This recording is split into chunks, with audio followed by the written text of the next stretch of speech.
যে উদ্যোক্তা হতে চাই বুঝলাম, কিন্তু আমার টাকা নাই। আমার একটা খুব জনপ্রিয় একটা ভাইরাল হয়েছিল একটা উক্তি, ব্যবসা করতে পুঁজি লাগে না।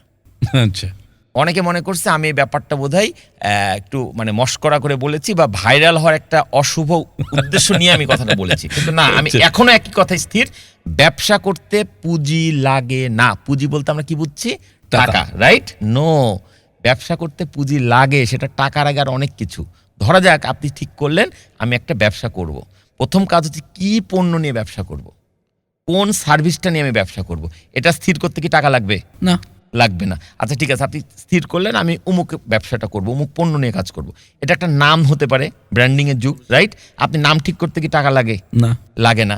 তারপরে আসেন আপনি নাম ঠিক করার পর ওইটাকে উৎপাদন করার জন্য কোথায় যাব, কার কাছে এই জিনিসটা উৎপাদন করা যেতে পারে, এটা ভাবতে কি টাকা লাগে? না, প্রয়োজন নেই। আমি এভাবে আপনাকে পরপর 19টা পয়েন্ট বলতে পারবো যে প্রত্যেকটা কাজ ওই টাকা পাওয়ার আগের ধাপ।